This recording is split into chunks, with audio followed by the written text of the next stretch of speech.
영을 위한 하나님의 말씀, 오늘 정말 어려운 말씀입니다. 그런데 또 들어보시면은 제대로 이걸 해석할 수 있는 분들이 잘 없는 것 같습니다. 오늘 본문 18절에서 22절입니다. 베드로전서 3장 18절에서 22절입니다. 교독하도록 하겠습니다. 제가 먼저 18절 읽습니다. 그리스도께서도 단번에 죄를 위하여 죽으사 의인으로서 불의한 자를 대신하셨으니 이는 우리를 하나님 앞으로 인도하려 하심이라. 육체로는 죽임을 당하시고 영으로는 살리심을 받으셨으니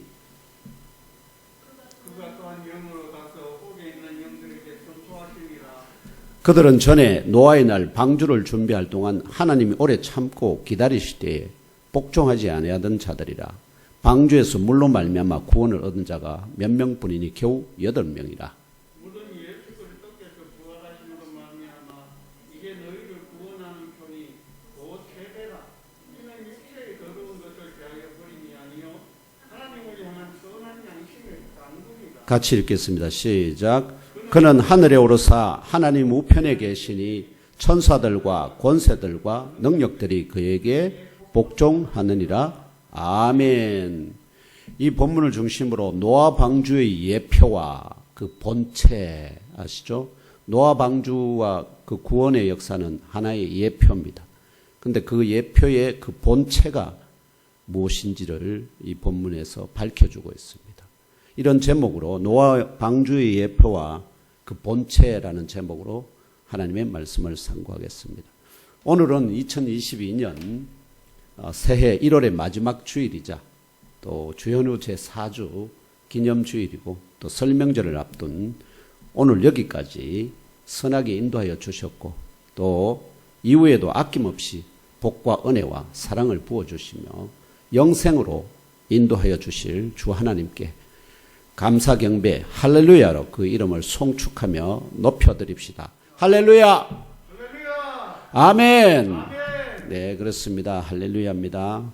2022년에도 세상에 더럽고 추한 것을 담던 쓰레기통과 같은 옛사람을, 겉사람을 더 온전히 벗어버리고 그리스도의 초림과 재림을 기억하며 또 기다리는 중에 갓난 아기들 같이 늘 순전한 말씀의 젖을 사모하시기 바랍니다. 말씀이 지금 혼탁한 시대. 말씀은 많은데 순전하지를 않습니다. 이단들은 특히 더 그렇습니다. 어떤 의도를 가지고 있습니다. 그래서 말하면 어떤 비유 이런 걸 가지고 비유라는 단어를 다 모아서 하나의 짜집기를 해서 어떤 개념을 만들어냅니다. 그게 순전한 말씀의 젖이 아닙니다. 바로 아주 교묘하게 엮어 만든 말씀의 젖입니다. 그리고 주께 합당하게 행하여 범사에 기쁘시게 하시기 바랍니다. 그리고 모든 선한 일에 열매 맺게 하시기를 간구해야 합니다. 그리고 하나님을 아는 것에 자라가셔야만 합니다. 하나님이 그래서 그렇게 된 사람은 하나님의 말씀을 담고 성령이 내주하시는 거룩한 성전으로 또 황금 그릇 같은 새 사람으로 속사람이 다시 태어나고 장성하기를 소망하며 주 하나님의 은혜와 뜻대로 사람을 취하는 업으로 살아가시기를 축원합니다. 오늘 본문을 헬라어 원문은 전부 다 쉼표 또 마침표 이렇게 그리고 세미콜론, 콜론 이런 기호들이 함께 있습니다. 그걸 통해서 뭐냐니까 문단이 어디서 끝나고 어디서 시작되는지를 명확히 다 구분해 놨습니다. 그런데 우리 한글 번역은 이걸 정확하게 따르지 않습니다. 그래서 두루뭉실하게 다 연결시킵니다.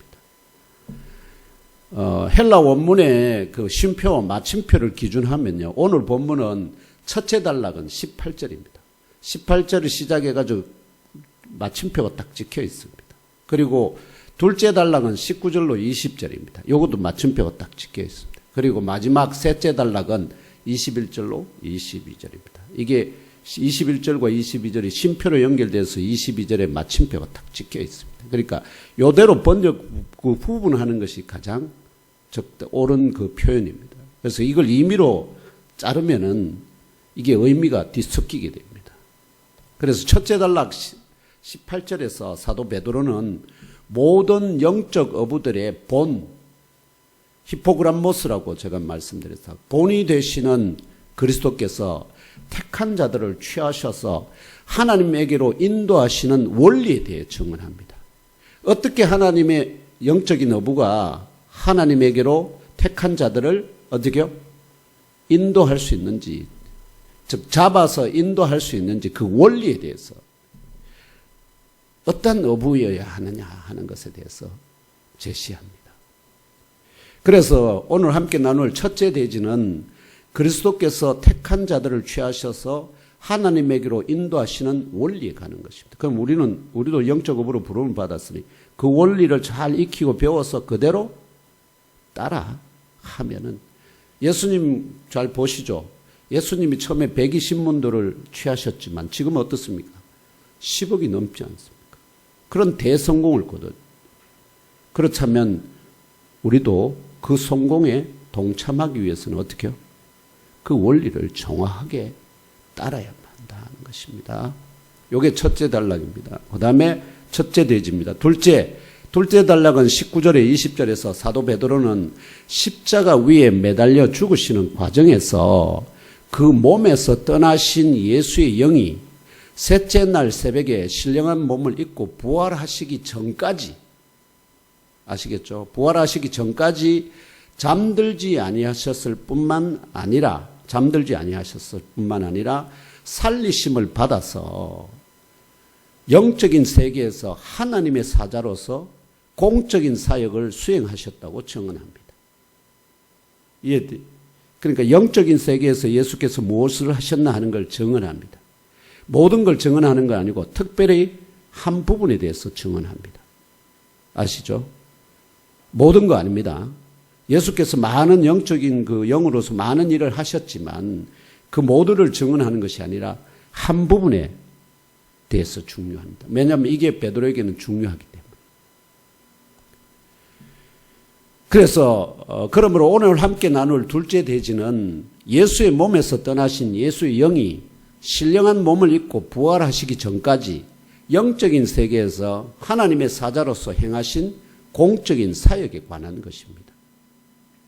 예수님의 영이 영적인 세계에서 행하신 공적인 사역이라 우리의 이성적인 이해의 한계를 뛰어넘는 증언입니다. 이거 미리 아셔야 됩니다.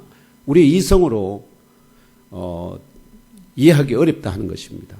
다만 제가 제시하는 몇 가지 증거들을 참조하시며 듣고 그대로 믿어 수납하시기를 바랍니다. 예수께서도 말씀하셨지 않습니까? 내가 이 땅의 이해를 이야기하여도 너희들이 받아들이기 어려운데 하늘의 일, 영적인 세계의 일을 이야기하면 너희들이 어떻게 알겠느냐, 깨달아 알겠느냐 하는 것입니다. 어렵다는 것입니다. 그럼에도 불구하고 또 제가 받아서 먼저 배워서 익힌 것이 있으니까 여러분들에게 말씀드리고, 아직 제가 지금 오늘 드리는 이 설명, 이 해석은 거의 현재로서는 존재하지 않는 해석입니다. 제가 드리는 유일한, 여러분들이 처음 듣는 해석이라 말씀드릴 수 있습니다. 셋째 단락 21절로 22절에서 사도 베드로는 결국에 결말에 결론적으로 이전에 죽을 운명의 몸을 입으셨던 예수의 영이 이제 신령한 몸을 입으시고 부활하심을 통하여 하나님의 경륜 가운데 노아 시대에 실제하였던 대홍수 심판과 노아의 방주로 말미암는 소수의 구원이라는 영적인 이 상징적 예표가 가리키는 그 본체가 무엇인지를 증언합니다. 아시죠? 노아의 대홍수 심판 가운데 노아의 방주가 예비되어 있죠. 근데 그 속에 들어간 사람이 8명이라. 노아 파밀리 외에 없다는 거죠. 그런데 그것이 보여주는, 그것은 일종의 상징적 예표라는 겁니다. 그 상징적 예표가 지금은 그 본체를 보여주셨다. 그 본체가 무엇이냐 하는 것에 대한 것입니다. 정언입니다. 그러면 오늘 함께 나눌 셋째 대지는 노아 시대에 실제하였던 대홍수 심판과 노아의 방주로 말미암는 소수의 구원이라는 이 상징적 예표가 가리키는 그 본체에 관한 것입니다. 이 전부 다 상당히 어려운 내용들이죠. 이러한 세 가지 대지의 증언을 상고하면서 2022년 새해 저와 형제 자매 여러분을 특정하여 하늘의 머리와 땅의 몸으로 이루어진 신령한 교회의 그 지체로 또 사람을 취하는 업으로 부르시고 거듭나게 하셔서 영적 지능을 겸비하게 하십니다. 그래서 장성하게 하시는 주 하나님의 마음과 뜻이 더욱 무엇인지 더욱 분명하게 우리 여러분 각자의 안에 또 하나님의 마음의 은혜와 생각이 여러분 안에 온전히 깨달아 충만에 임하기를 축원합니다. 그게 바로 지혜와 지식이 될 것입니다. 지금 오늘 여기까지 저와 형제 자매 여러분은 성령의 인도하심을 따라 하루하루 이어지는 영적 실험과 영적 전투 현장 속에서 사람을 취하는 업으로 훈련받고 온전히 연단되며 장성하게 되는 과정에 있습니다. 그래서 이 훈련과 연단의 과정을 통하여 저와 여러분 모두가 새 사람을 입어 거듭나고 잘 훈련되어서 영적 지능이 겸비되고 온전히 장성하여 합당하게 또 크게 쓰임 받으시기를 축복합니다. 그런 자들에게 받을 복이 무엇인지도 오늘 정언하도록 하겠습니다. 첫째 대지의 정언부터 상고해 보겠습니다. 첫째 대지는 18절로 그리스도께서 택한 자들을 취하셔서 하나님에게로 인도하시는 원리에 관한 것입니다. 하나님 아버지께서 독생자 그리스도를 택하신 사람들을 취하는 영적 업으로 부르시고, 아시겠죠? 하나님께서 성부, 성자, 성령 가운데 성자가 내가 택한 사람들을 취하는 영적 업으로 어디로 가라? 이 땅으로 가라. 이 어장으로 가라. 그렇게 보내심을 받았고 그 보내심을 받은 그리스도께서 예수라는 사람의 육신의 몸을 입고 성육신 하셨다는 것입니다. 아시겠죠? 그래서 예수 그리스도께서도 1세기 유대인 사도들과 제자들을 필두로 21세기 이제는 저와 형제 자매 여러분을 사람을 취하는 영적 업으로 부르시고 이미 역사 가운데 대성공을 거두신 자신을 본으로 삼아 그 원리를 온전히 익히고 따라오게 하십니다. 그러면 그대로 그 원리를 온전히 익히고 따르기만 하면 됩니다. 예수는 본이 없었기 때문에 새 길을 개척하셨지만 그러나 우리는 이미 본이 있기 때문에 그 길을 따라가기만 그 원리대로 따라가기만 하면 된다는 것입니다. 그래서 영적으로 부름을 받은 저와 형제 자매 여러분이 온전히 익히고 따라야 할 그 원리가 무엇일까요? 어떻게 해야 예수 그리스도와 같은 탁월한 영적인 어부가 될까요? 그리스도께서 보여주시고 깨달아 알게 하시는 그 원리는 과연 무엇일까요? 본문 18절에서 여러분들이 그 원리가 무엇인지 한번 상고해 보실 수 있겠습니까? 18절에 함께 읽어볼까요? 시작. 그리스도께서도 단번에 죄를 위하여 죽으사 의인으로서 불의한 자를 대신하셨으니 이는 우리를 하나님 앞으로 인도하려 하심이라. 육체로는 죽임을 당하시고 영으로는 살리심을 받으셨으니 이렇게 합니다. 거기서 키워드가 뭔 것입니까?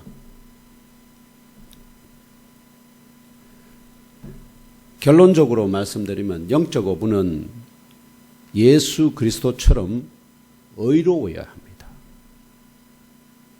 아시겠죠? 그 의입니다. 의. 의인으로 번역되어 있는데 의입니다. 의. 의로운 자. 의로워야 한다는 거죠. 다시 말하면 영적인 어부는 불의함과 죄를 벗어야 합니다. 그리고 정의롭고 공의로워야만 합니다. 주 하나님께서는 어떠한 경우에도 불의한 자나, 아시죠? 불의한 자나 죄 있는 자를 의의 도구로 사용하시지 않으시기 때문입니다. 처음 갈릴리 바닷가의 배 위에서 사람을 취하는 자로 부름을 받기 전 시몬은 먼저 자신의 죄인됨을 고백합니다. 주여 나를 떠나소서 멀리 하소서 나는 죄인이로소이다. 이 고백을 들으신 다음에 이제 후로는 네가 사람을 취하리라. 그렇습니다. 시몬이 죄인으로서 사람을 취하는 자로 부름을 받았듯이 저와 형제 자매 여러분도 죄인 되었을 때 사람을 취하는 자로 부름을 받았습니다. 그러므로 죄인된 시몬을 영적으로 거듭나게 하시고 새 이름 게바 곧 베드로로 바꾸어 주셨듯이 저와 형제 자매 여러분도 영적으로 거듭나야만 합니다. 베드로는 이미 1장 3절과 1장 23절에 반복하여 거듭남에 대하여 증언했습니다. 이것이 중요하다는 거죠. 베드로전서 1장 13절, 1장 3절만 한번 보시겠습니까? 베드로전서 1장 3절 함께 읽겠습니다. 시작. 우리 주 예수 그리스도의 아버지 하나님을 찬송하리로다. 그의 많으신 긍휼대로 예수 그리스도를 죽은 자 가운데서 부활하게 하심으로 말미암아 우리를 거듭나게 하사 산 소망이 있게 하시며 우리를 거듭나게 하셨다는 것입니다. 그 다음에 1장 23절입니다. 함께 읽겠습니다. 또 시작. 너희가 거듭난 것은 썩어질 씨로 된 것이 아니요 썩지 아니할 씨로 된 것이니 살아있고 항상 있는 하나님의 말씀으로 되었느니라. 아멘. 이 거듭남의 진리에 대해서는요, 다른 데서 어느 성경도 말하지 않습니다. 누구에도 요한복음에서 예수님께서 니고데모와의 대화 가운데 거듭남에 대해서 얘기하고요. 그 다음에 유일하게 베드로가 거듭남에 대해서 얘기합니다. 그만큼 알기 어려운 진리라 하는 것입니다. 이 신비라는 거죠. 이 본문들에서 사도 베드로는 거듭남과 관련하여 세 가지 진리를 제시합니다. 첫째 진리는 택한 자들을 거듭나게 역사하시는 그 주체는 하나님 아버지시다 하는 것입니다. 하나님 예수 그리스도의 아버지 하나님께서 역사를 하신다는 거 아시겠죠? 하나님 아버지께서 이 사람을 거듭나게 하는 역사의 주체시다 하는 것입니다.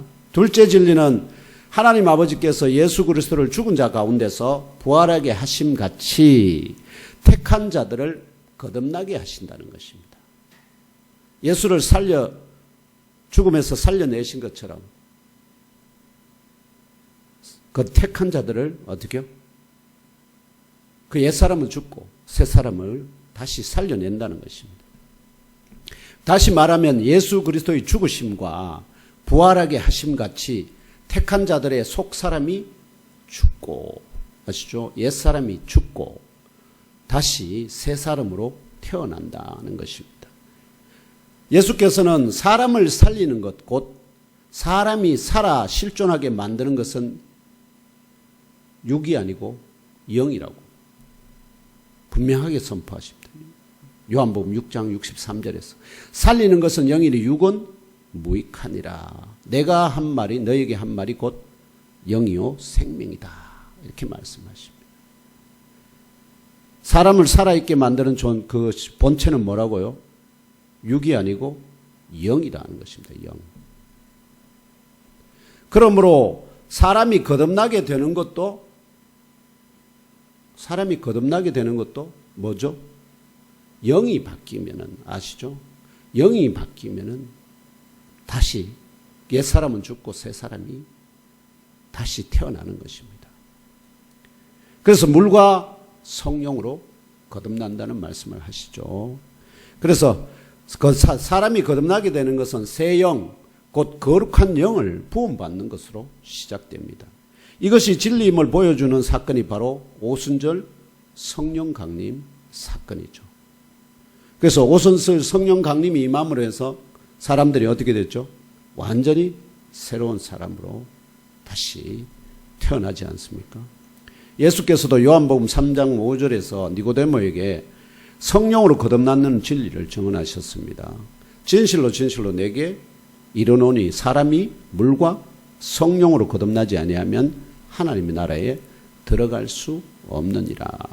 아멘. 그래서 하나님께서 거듭나지 않은 사람을 뭘로? 의의 도구로, 영적인 업으로 사용하실 수가 없다는 것입니다. 핵심은 영적인 어부는 반드시 의로워야만 한다는 것입니다.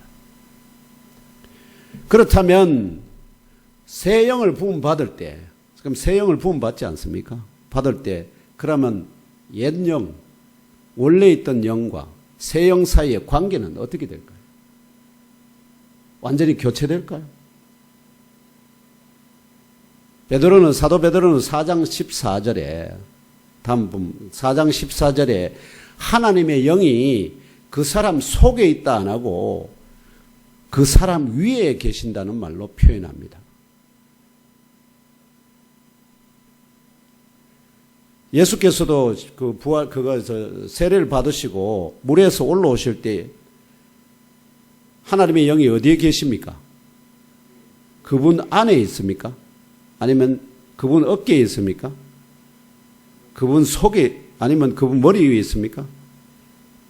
그 표현을 보이면은 성령이 비둘기 같이 그의 어깨에, 그의 위에 임하여 계신다, 이렇게 표현. 그다음 오순절 성령 강림 때도 그들 안에 들어가는 것이 아니라 뭐죠?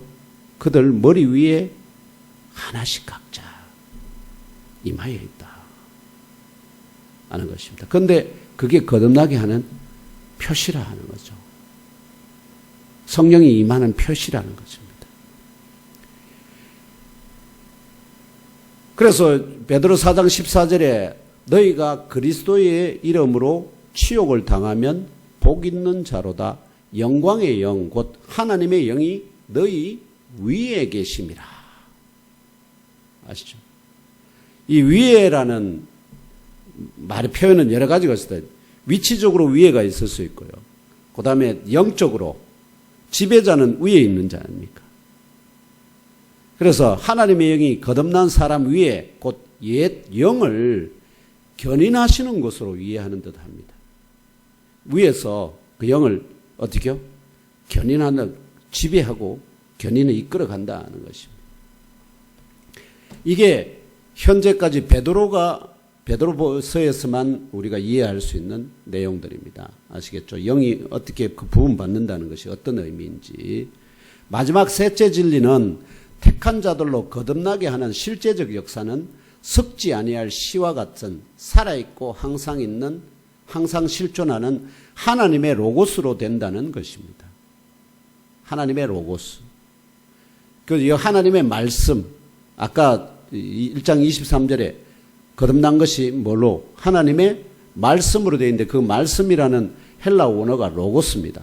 로고스는 단순히 말씀으로만 번역될 수 있는 아주 단순한 단어가 아닙니다. 그래서 제가 우리 로고스는 가능하면 제가 뭐라고 그랬죠? 그대로 로고스로 이해하는 것이 옳습니다. 하나의 일종의 어떤 법칙, 통치 법칙, 원리 이 모든 걸 다 포함하기 때문에 그렇습니다. 그래서 이 세 가지 거듭남의 진리를 이렇게 종합하면요.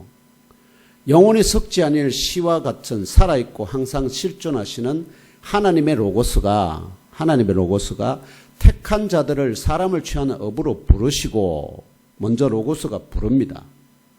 그리고 이후에 물과 처음에는 먼저 물로 또 이후에 성령이 그에게 부어지게 되므로 거듭나게 됩니다.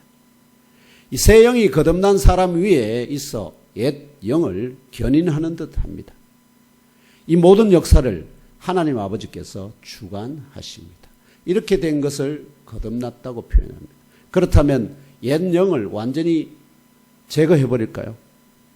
그런 뜻이 아니죠. 그 옛 영을 완전히 새 영이 성령이 지배하는 것입니다. 위에서.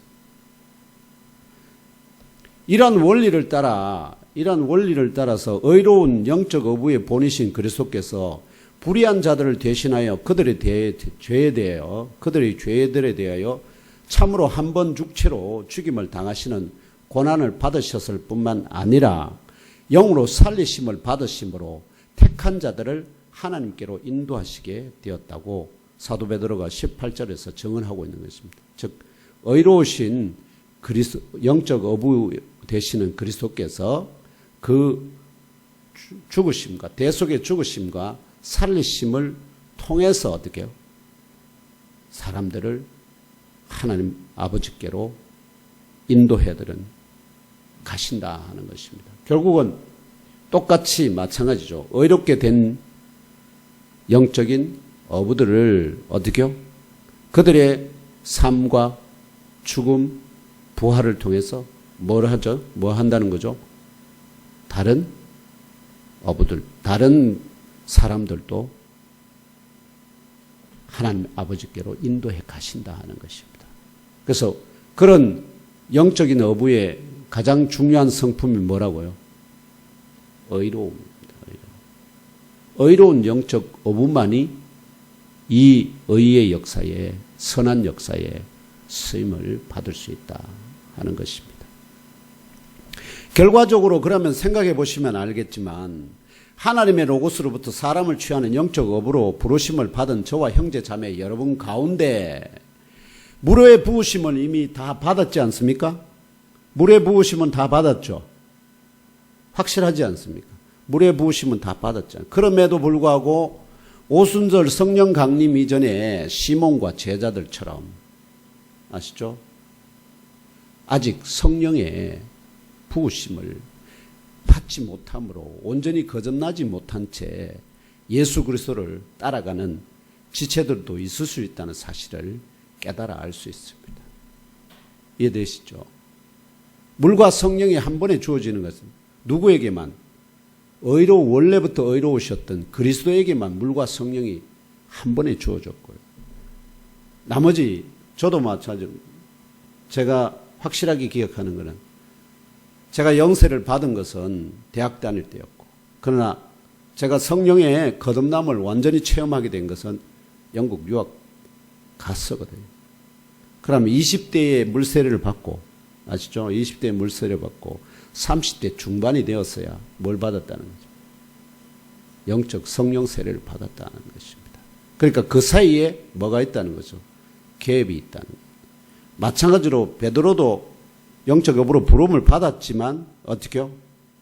오순절 성령 강림 때까지는 긴 시간의 공백, 3년에 가까운 공백이 있었다는 것입니다. 이 거듭나게 하시는 역사는 그 어떤 것으로도 우리가 임의로 할 수 없습니다. 그것은 오직 누구의 주권에 속하느냐? 하나님 아버지의 주권에 속하는 것이기 때문에 어떤 누구도 왜 나는 안 주냐 하고 그거 할 수가 없다 하는 것입니다. 그래서 그러므로 저와 형제 자매 여러분은 항상 성령과 하나님의 로고스를 간절히 사모하심으로 성령이 부어지고 온전히 거듭나고 의로운 영적인 어부가 되어 시몬 베드로와 제자들처럼 많은 사람을 취하는 복을 누리시기를 축원합니다. 우선 거듭남이 첫째요. 그 다음에 의롭게 되는 것입니다. 이해하시겠죠? 이게 아니고는 진정으로 사람을 취하기가 도구로 하나님이 쓰시지 않는다 하는 것입니다. 이것이 바로 주 하나님의 참된 은혜입니다. 우리의 의지나, 왜냐하면 왜 이게 은혜냐? 우리의 결심, 의지, 능력으로 되는 것이 아니라 오직 주 하나님의 능력으로, 아시죠? 성령을 통해서 거듭나게 하시고 말씀으로 장성하게 하시고 그 다음에 영적 지능을 겸비하게 하시고 그렇게 해서 장성한 다음에야 진정한 영적 업으로 쓰임을 받을 수가 있기 때문입니다. 이 모든 일을 하나님이 다 하시고는 그렇게 해서 사람을 취한 사람들을 누구의 공과로 붙여주실까요? 우리의 공로로 삼아 주시기 때문에 이게 그래서 하나님이 다 하시고 그 열매를 어떻게요? 우리에게 우리의 것으로 만들어 주시는 것입니다. 이것이 하나님의 은혜입니다. 우리 모두 이 은혜 위에 굳게 섭시다. 아멘. 이제 둘째 대지를 상고해 보겠습니다. 둘째 대지는 예수의 몸에서 떠나신 예수의 영이 신령한 몸을 입고 부활하시기 전까지 영적인 세계에서 하나님의 사자로서 행하신 공적인 사역에 관한 것입니다. 다시 말하면 예수님의 영이 영적인 세계에서 행하신 공적인 사역이다 하는 것입니다. 이해되시죠? 예수님의 영은 십자가에 매달려 숨을 거두실 때 그 몸으로부터 떠나셨습니다. 무덤에 들어가실 때 아닙니다. 어디서? 십자가에서 숨을 거두실 때 떠나갔습니다. 이러한 사실을 증언하는 마태복음 27장 50절과 요한복음 19장 30절을 이어 읽으며 알아보겠습니다. 넘겨주세요. 함께 읽겠습니다. 시작. 예수께서 다시 크게 소리 지르시고 영원히 떠나가시니라. 예수께서 신포도주를 받으신 후에 이르시되 다 이루었다 하시고 머리를 숙이니 영혼이 떠나가시니라. 아멘.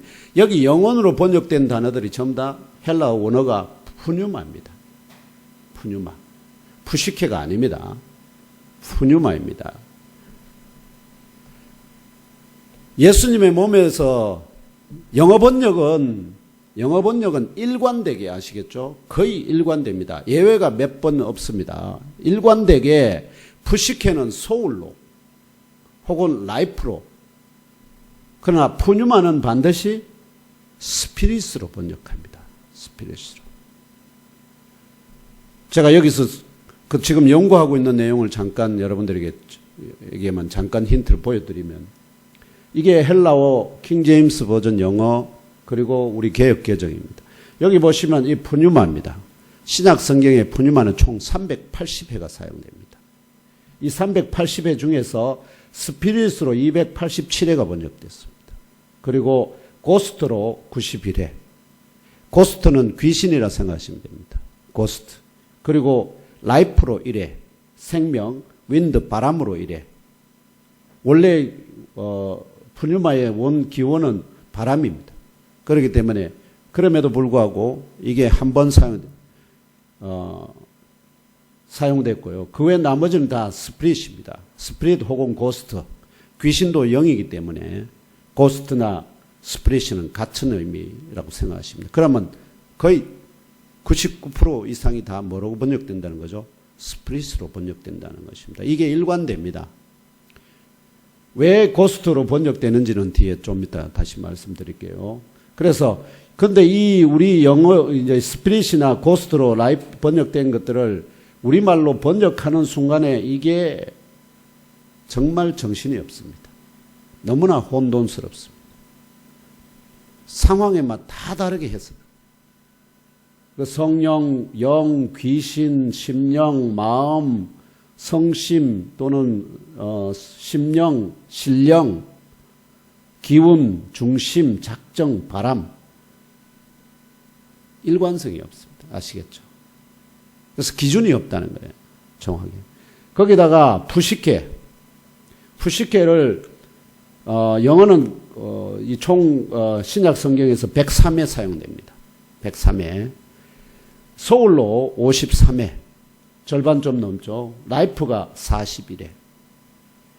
그 다음에는 거의 대부분 3회 정도 허츠라든지 마인드라든지 정확하게 번역 안 하는 경우. 이렇게 해서 이것도 거의 90% 가까이가 뭐죠? 소울 아니면 라이프입니다. 즉, 생명의 현상을 지배하는 소울입니다. 생명 현상을 지배하는 소울. 이렇게 생각하십니다. 즉, 푸시케는 생명 현상을 지배하는 소울입니다. 그래서 이 번역을 해놓으면은 우리 한글로 번역하면 여기도 영혼, 목숨, 마음, 사람, 아시겠죠? 너무나 혼돈스럽다. 뭐가 없다는 걸까요? 명확한 기준이 없다는 거예요. 신약 영어의 NIV도 우리 한글처럼 정신이 없습니다. 그래도 우리 한글바다는 좀 덜하지만 정말 정신이 없습니다. 즉 현대에 들어오면서 아시겠죠? 사람들이 인간에 대해서 좀 더 깊이 알게 되면서 심리학 아시죠? 프로이드의 심리학 이런 것들이 들어오면서 용어들이 굉장히 복잡해졌다 하는 것입니다. 그래도 킹 제임스가 아시겠죠? 제가 그래서 이거는 그것상으로 다른 거는 기준하면 너무나 복잡해서 이 표를 만들 수가 없어요. 그런 정도입니다. 그래서 제가 이렇게 참조해서 설명을 드리면은 하나님의 본질은 아시죠? 하나님은 영이시니 예수께서 증언하셨지 않습니다. 하나님은 본질은 100% 순수한 절대 불변의 영원하시고 거룩한 영광의 영이십니다. 이게 성경에 나와 있는 내용들을 다 종합해서 말씀드립니다. 그럼 천사들은 우리가 존재하는 실제하는 존재들의 천사들은 100% 순수한 영으로 피조되었지만 그들도 영입니다. 그래서 그들도 뭐로 부를 수 엔젤이라고도 이름을 지을 수도 있지만 그들도 뭐로 스피릿으로 영이라 영적인 존재 아시겠죠? 영으로 번역할 수가 있습니다. 그래서 그리고 그럼에도 불구하고 이 거룩한 영광의 영이신 하나님으로부터 하나님은 영이신데 스스로 생각하고 말씀하시고 또 자의적으로 일하십니다. 역사하십니다. 그런데 천사에게는 뭘 하지 못하도록 금지해 두느냐면은 스스로 생각하고 말하고 자의적으로 역사하는 것이 금지된 존재들입니다. 그래서 이 금지된 것을 뛰어넘은 자들이 아시죠? 스스로 생각하게 되고 말하게 되고 또 역사하는 자의적으로 하나님의 뜻과 상관없이 자의적으로 역사하게 된 존재들이 바로 타락한 귀신들, 천사들 혹은 이걸 뭐라고 할 수 있겠습니까? 고스트라는 말로도 표현할 수 있고 또 다른 말로는 악하고 더러운 귀신 아시겠죠? 우리말로 그렇게 번역되어 있습니다. 악하고 더러운 귀신. 그러면 생물은 어떨까요? 생물은 물이나 땅으로부터 지어진 그 몸에 아시죠? 물이나 땅이 그 몸을 만듭니다. 그리고 그 몸에 혼이 심어집니다. 혼이 심어져 생육하고 번성함으로 고유의 종을 이어나갈 수 있도록 피조된 존재들입니다. 이게 생물입니다. 아시겠죠? 자, 완전한 영적인 존재에서 피조 천사들, 그 다음에 완전한 뭐죠? 물질적인 존재. 그 물질적인 존재에서 뭐를 부여해서 혼적인 생명력을 부여해서 움직일 수 있도록 만든 자들이 존재가 생물이라는 거예요. 그러면 사람은 여기다가 뭐를 부을까요? 영을 더 부어요. 영을 더. 그래서 그 사람은 정말 특이한 존재입니다. 그래서 어떻게 되죠? 하나님처럼 스스로 생각하고 말할 수 있는 영이 허락됩니다. 천사들에게 허락되지 않았는데 스스로 생각하고 말하고 자유로 행동할 수, 일할 수 있도록 그 자유가 허용됩니다. 이걸 의지의 자유라 합니다. 이 의지의 자유가 부여되어 있고요. 다만 뭐죠? 그 육체를 가지고 있기 때문에 천사들처럼 어떻게 되죠? 영적인 어떤 세계를 출입할 수는 없다 하는 것입니다. 이제 그러니까 그런 존재 단계별로의 어떤 존재의 그 특성을 생각해 보시면 이 사람은 흙으로 지어진 그 몸에 아시죠? 흙으로 지어진 그 몸에 하나님으로부터 영을 부음받아 살아 움직이는 생물이자 스스로 생각하고 말하고 자의적으로 역사할 수 있는 그럼에도 그 몸에 혼이 심어져서 생육하고 번성함으로 고유한 종을 이어나갈 수 있도록 피조된 특별한 존재입니다. 그래서 사람이 모든 존재들 중에서 가장 복합적인 존재입니다. 가장 복합적인. 생물은 2분이고 사람은 거의 3분이라 하는 것입니다. 그러나 사람을 영혼과 육의 연합으로 인식하는 전통에 익숙했던 조선시대와 아시죠? 지식이 없었으니까. 동양 극에서는 대부분 사람을 뭘로 보죠? 사람을 영혼과 육으로 보거든요. 그래서 이 시대부터 시작해서 오늘 우리 시대까지 한국인들은 아시죠? 한국인들 보면 동양인들이 대부분 한국인들은 헬라어 푸시케와 푸뉴마를 유사한 것을 표현하는 용어로 인식합니다. 왜냐하면 사람 몸 위에 있는 것을 안에 있는 뭔가 보이지 않는 존재를 표현하는 용어로서 푸시케와 푸뉴마를 이해합니다. 비슷한 걸 표현한다고 생각합니다. 그래서 뭐 하죠? 비슷하게 영혼이라는 말로 대부분 다 번역을 합니다. 이것은 결국은 뭐냐? 명확한 기준이 없다는 것입니다. 명확한 기준이 없다는 것입니다. 그래서 경우에 따라서 푸시케와 푸뉴마를 또는 신학자들 따라 또는 번역하는 사람에 따라 제대로 깊이 알지 못하기 때문에 뭘 하는 거죠? 그냥 표현하기 쉽게 입에 익숙한 용어가 뭘까요? 가장 익숙한 용어가 영혼입니다. 영도 표현하는 것고 혼도 표현하는 것. 근데 이게 분리되는지 섞여 있는지 혼합되어 있는지 나눌 수 있는지 이것에 대해서는 개념이 없습니다. 그래서 영혼, 영, 혼 등으로 다르게 번역합니다. 예수님의 푸뉴마를 마태복음 27장 50절과 요한복음 19장 30절에서는 뭘로 번역했습니까? 뭐로 번역하고 있습니까? 아니.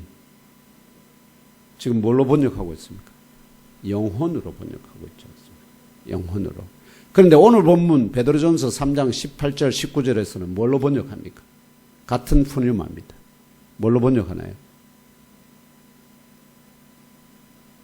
19절에 뭐라고 번역하죠? 18, 19절에 영으로 살리심을 받았다. 또 영으로 가서 이렇게 합니다. 영이라는 영혼으로 아니라 이게 사람들을 더 헷갈리게 만들어요. 그래서 저는 확신합니다. 제가 정확하게 분석을 해낼 수 있는 그리고 과학 신학자들이 제일 곤란하게 여기는 것이 뭐냐. 혼이 어디서 오는지를 모릅니다. 혼의 출처를 모른다. 이게 또 어떻게 역사하는지를 모릅니다. 근데 저는 과학자가 되다 보니까 그 혼이 어떻게 역사하고 어떻게 되는지를 이해할 수 있기 때문에 확실하게 말씀을 드리는 것입니다.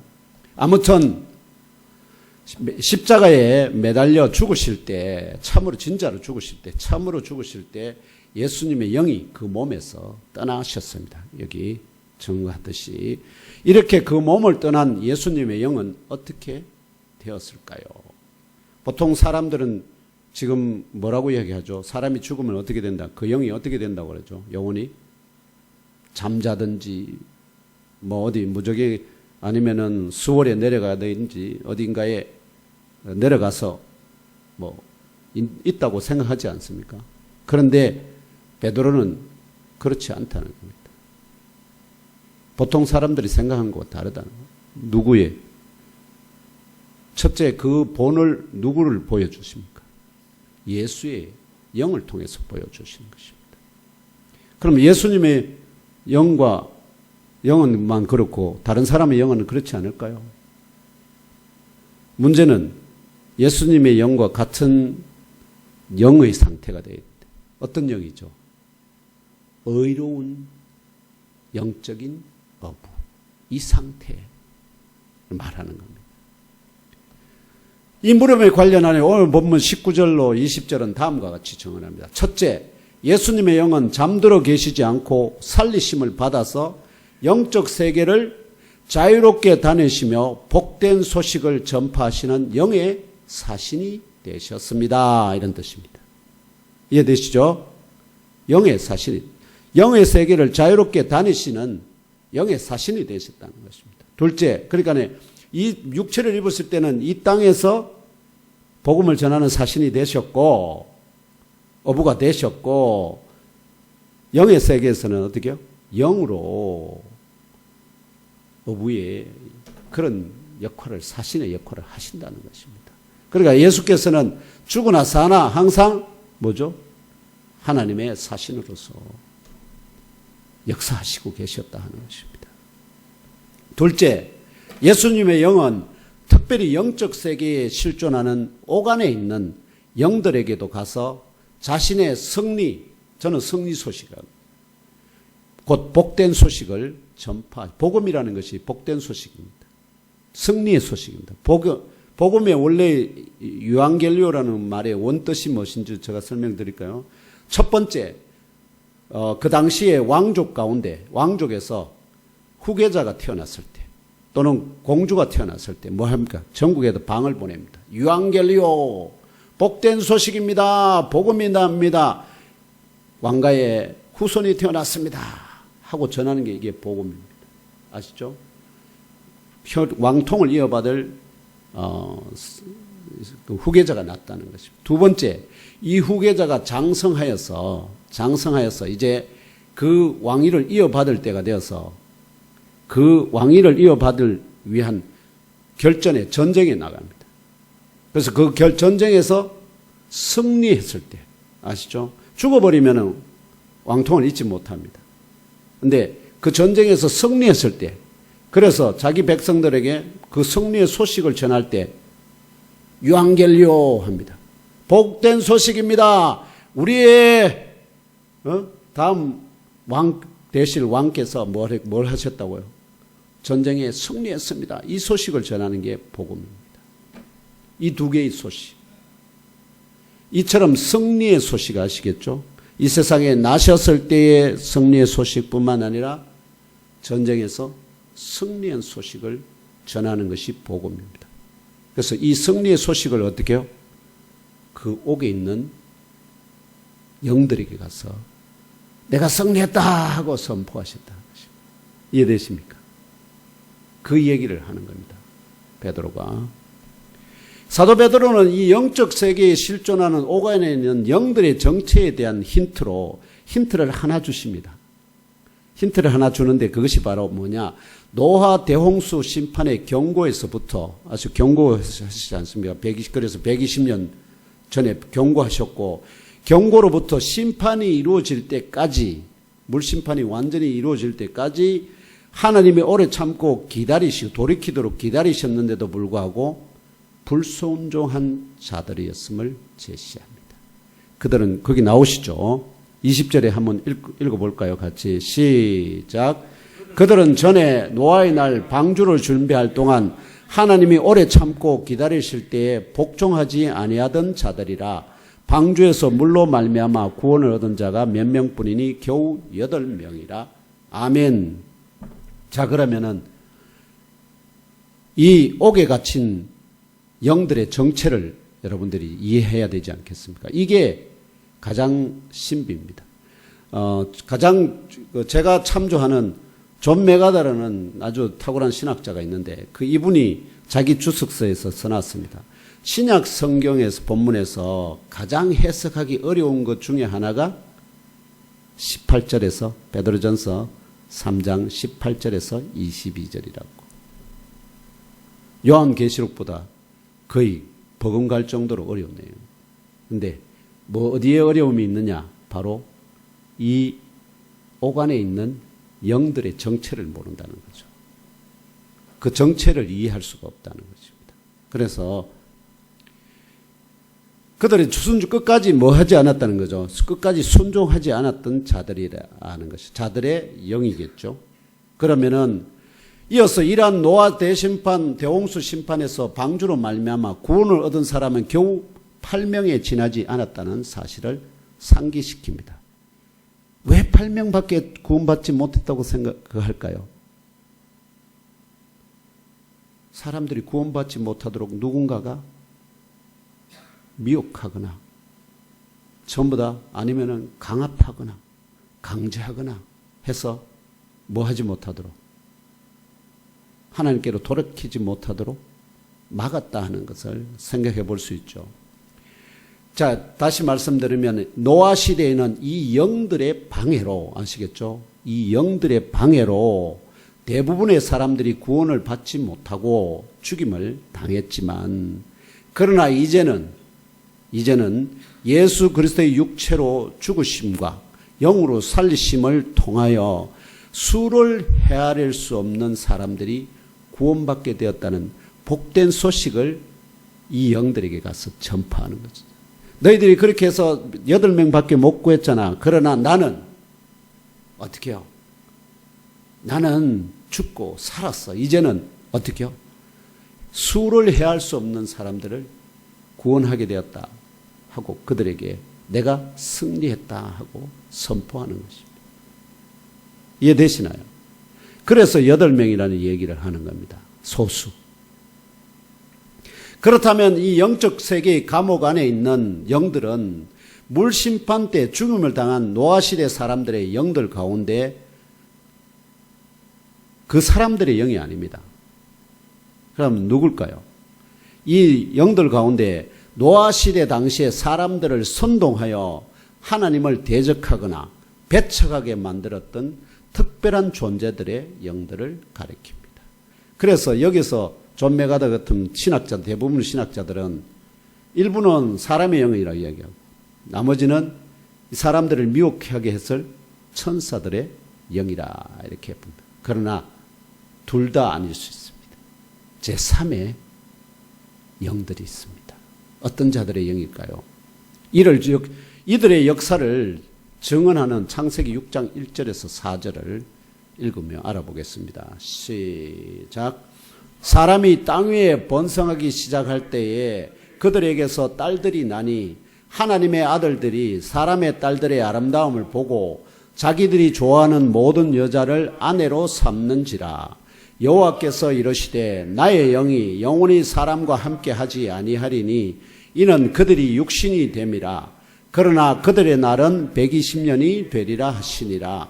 당시에 땅에는 네피림이 있었고 그 후에도 하나님의 아들들이 사람의 딸들에게로 들어와 자식을 낳았으니 그들은 용사라 고대에 명성이 있는 사람들이었더라. 아멘.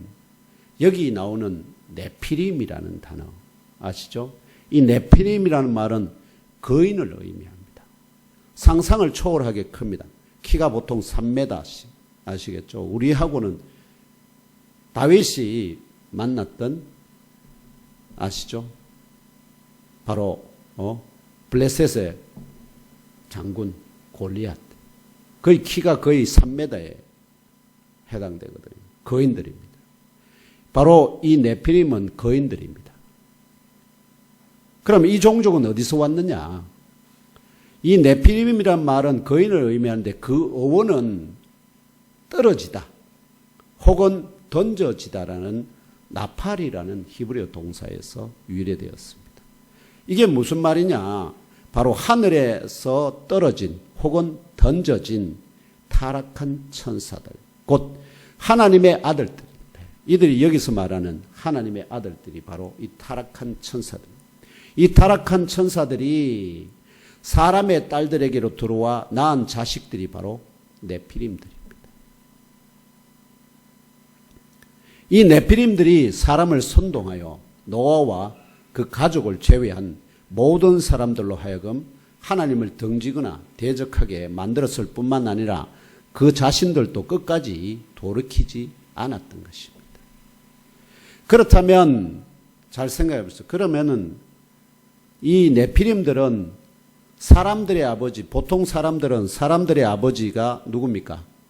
아담의 씨를 받고 받아서 결국은 사람의 영을 받지 않습니까? 이게 보통 사람들은 다 사람의 영을 받습니다. 아담의 영을 받습니다.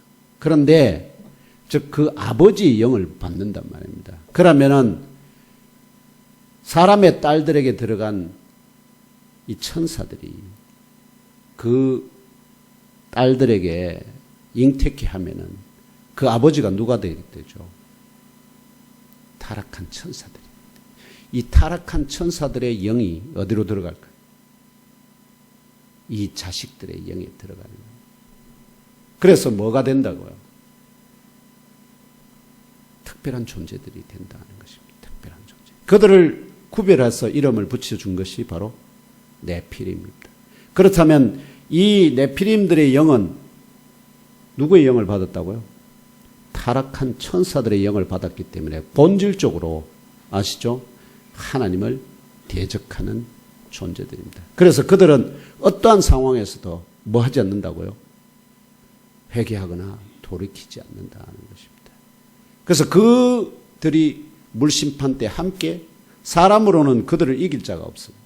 그런데 하나님이 물심판을 통해서 코로 호흡하는 모든 자들을 다 죽이셨기 때문에 그들도 함께 죽임을 당했고 그 영들은 천사의 영들의 그걸 받았으니까 그 영들은 완전한 천사는 아니거든요. 천사들의 영이기 때문에 어디로 보낼까요? 무적영으로는 천사들의 영은 무적영으로 보내요. 그런데 이거는 사람과 뭐죠?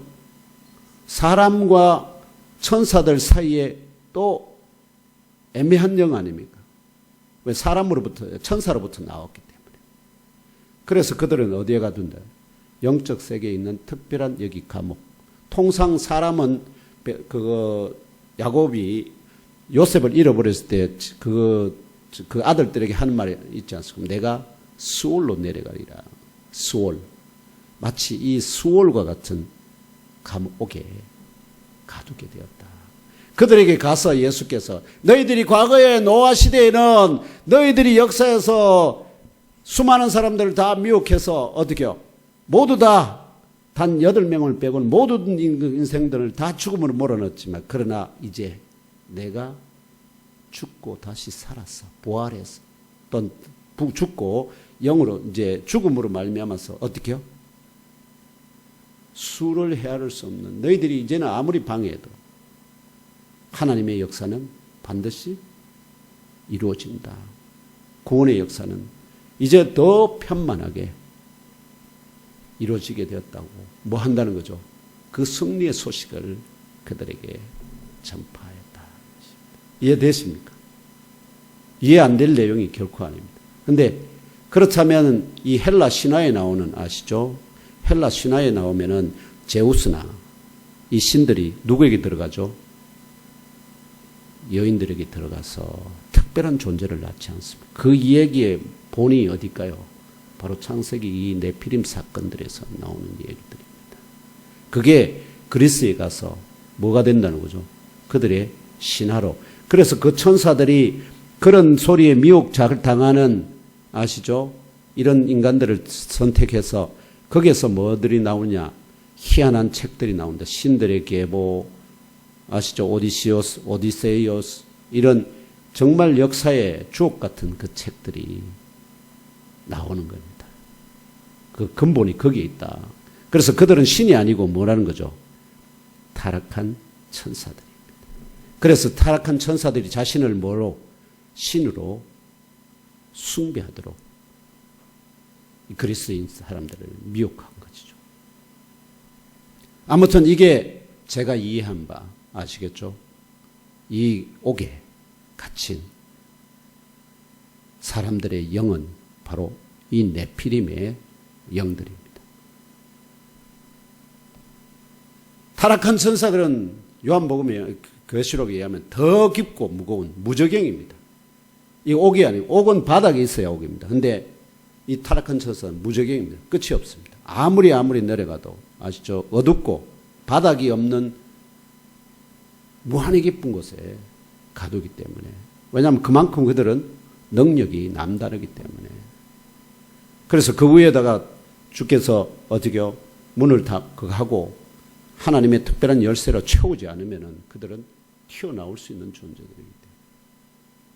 그러나 이 영들은 다르다는 거죠. 그래서 구분이 됩니다. 이제 다시 아시겠죠? 그래서 사람의 영도 있고 천사들이 사람들의 안에 들어가서 이 태어난 자식들에게 부여한 영들, 이 특별한 이 존재들이 네피림이고 이 네피림들의 영들이 지금 거인들의 영이 어디 갇혀 있습니까? 영적 세계 지하에 있는 그런 옥에 갇혀 있다. 이게 그리스 신화에도 나와요. 그런 비슷한 내용이 거인들을 가둬놓는 아시죠? 타이탄 이런 말로 표현합니다. 그러므로 요한계시록의 증언과 같이 의인된 어부의 영은 그 육체로 죽임을 당하나 그 영은 수월에 내려가 갇히지 아니하고 아시겠죠? 갇히지 아니한다는 겁니다. 이걸 얘기하려고 하는 거예요. 베드로가 그냥 예수님이 그렇다는 것 그걸 비유로 해서 그걸 근거로 해서 어떻게요? 의로운 영적 어부가 되면 너희들도 비록 이런 상황에 죽음을 당하고 그들처럼 죽음을 당하고 그렇게 한다 하더라도 오히려 살리심을 받아서 주 하나님의 보좌에 인접한 제단으로 바로 올라감을 깨달아 하시고 믿고 수납하시기 바랍니다. 이게 베드로가 하고자 하는 증언의 요지입니다. 그래서 뭐 하지 말라는 거죠? 죽음에 대해서 두려워하지 말라 하는 것입니다. 마지막 셋째 대지는 노아 시대의 실제였던 대홍수 심판과 노아의 방주로 말미암는 소수의 구원이라는 상징적 예표가 가리키는 그 본체에 관한 것입니다. 첫째, 과거 노아 시대의 대홍수 심판 가운데 예비된 노아의 방주와 소수의 구원은 상징적 예표입니다. 구원이 어떻게 일어날 것인가에 대한 예표입니다. 둘째, 이제 예수 그리스도의 부활하심으로 말미암아 예수 그리스도 안에 들어와, 아시죠?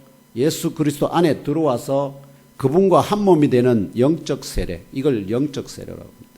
이 예수 그리스도와 한 몸이 되는 영적 세례, 곧 영적 거듭남의 세례가 택한 자들을 구원하는 방주의 그 본체입니다. 이해되시나요?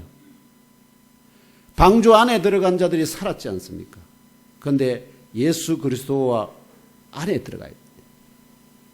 예수 그리스도 안에 들어가서 한 몸이 돼요. 예수 그리스도와 안에 들어가서 한 몸이 되는 원리가 뭔지 아십니까? 에베소에서 바울이 교회를 뭐라고 생각합니까? 하늘의 머리와 땅의 몸. 성도들은 그 몸의 지체. 그러면은 예수 그리스도와 이 하늘의 머리와 땅의 몸을 뭘로 연결하죠? 성령으로 연결하거든. 결국은 뭐죠? 성령을 통해서 그리스도와 연결되었을 때. 이게 무슨 세례라고 그랬죠? 성령 세례. 이 성령 세례를 통해서 그리스도와 한 몸이 되는 이 사람들은 다 어떻게 해요? 노아의 방주 안에 들어가는 것과 똑같이 되기 때문에. 바로 예수 그리스도와 한 몸이 되는 영적 세례, 곧 영적 거듭남의 세례가 택한 자들을 구원하는 방주의 그 본체입니다. 이 얘기를 지금 하고 있습니다. 어렵습니다. 굉장히 어려워요. 셋째, 이 세례는 물로 씻어 육체의 더러움을 제거하는 것이 아니라 오히려 하나님을 향한 선한 양심의 강구와 같다는 것입니다. 물로 세례를, 그냥 물 세례를, 이게 아니라, 씻는 게 아니라, 그분과 한 몸에. 그래서 나를 살려주세요. 그러면 노아의 방주 그 전에 바깥에서 어떻게 합니까? 살려주세요. 할 때 그 예수께서 그들을 다 아시죠? 덮어서 그런 강구에 대한 응답이다. 이렇게도 말씀드립니다. 그 세례라는 것이 그렇다는 것이죠. 세례의 구약적인 모형은 이 노아의 방주 외에도 또 있습니다. 뭐죠? 홍해의 도화 사건. 그래서 죄인된 애굽의 종되었던 과거에 나는 죽고 물속에서 죽고 이제 하나님의 자유한 백성으로 다시 태어났다 하는 것이 바로 세례의 근본적인 의미인데, 영적인 의미인데, 여기서는 예수 그리스도를 뭐죠? 이 노아의 방주로, 그 노아의 방주 안에 들어간 자들이 살아남았듯이 그리스도의 예수 안에 들어오는 모든 자들은 다 뭐가 된다는 거죠? 구원을 받게 된다. 이 세례는 마치 하나님을 향한 예수님께서 이들을 내가 다 구해주세요 하고 하나님 앞에 간구하는 그 간구의 대상들 또는 간구의 은혜를 입은 자들, 이렇게도 말씀하실 수 있겠습니다. 그런 해석으로 이어진다는 것입니다. 이처럼 의로운 영적 어부의 본이 되셨던 예수 그리스도께서는 이제 부활하셨을 뿐만 아니라 하늘을 향하여 오르시어서 천사들과 권세들과 능력들이 모두 그에게 복종하도록 하나님의 우편 안에 계시게 되었듯이, 예수님이 계신 것만 얘기하려고 하는 게 아닙니다. 뭐죠? 계시게 되었듯이 부르심을 받아 거듭나고 의로운 영적 어부된 성도들의 영들도 죽음의 순간에서 몸에서 떠나 주 하나님의 보좌 곁 제단에 잠시 머물다가 신령한 몸을 입어 첫째 부활에 참여하는 복을 누리게 됨을 깨달아 아시고 믿고 수납하시기 바랍니다. 아시겠죠? 그게 바로 요한계시록에서 어떤 영은 어떻게 해요? 바로 제단 곁으로, 어떤 영은 잠든다 이렇게 말하잖아요. 바로 제단 곁으로 가는 영은 의로운 영적 업으로 구별함을 받은 자들은 바로 간다는 거죠. 그것에 대해서 하나님께서 요한복음에서는 뭘 하죠? 요한계시록에서는 하나님께서 인을 붙여주신 그 인에 도장이 뭐가 새겨져 있는다고 말씀드렸죠. 그 도장이 뭘 셌냐? 어린 양의 이름 그리고 하나님 아버지의 이름이 함께 새겨져 있습니다. 하나님 아버지 것이자 어린 양의 것이다. 소유권이. 이 도장은 아시죠? 양들이나 짐승들에게 불도장 팍 찍어서 그 소유권을 표시하듯이 그런 자들이 바로 의로운 영적 업으로서 하나님 앞에 바로 그 영이 부름을 받아서 올라가게 된다는 것입니다. 이러한 복을 누릴 수 있도록 의로운 영적 업으로 거듭나고 장성하시기를 주 예수 그리스도 이름으로 축원합니다.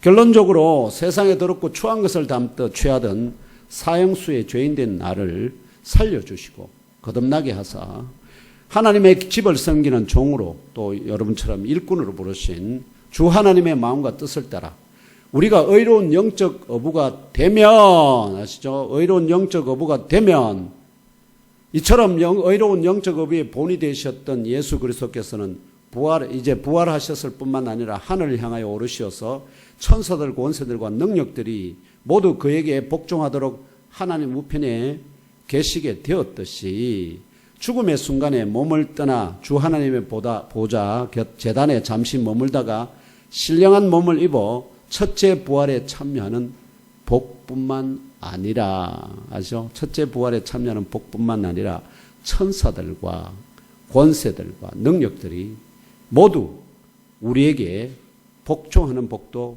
겸하여 누리게 된다는 것입니다. 이해되십니까? 이 천사들과 권세들과 능력들은 영적인 존재들입니다. 그 모든 영적인 존재들은 누구에게? 그리스도에게 복종하듯이 하나님의 자녀들에게도 다 복종하도록 그 영광을 지금 보여주는 것입니다. 베드로가. 어디서 이런 영광을 볼 수 있습니까? 우리 모두 이 하나님의 참된 진리와 은혜 위에 굳게 서서 이기고 또 이기시어 승리의 창가를 주 하나님께 올려드리는 장성하고 성숙한 그리스도인들로 세워지시기를 축복합니다.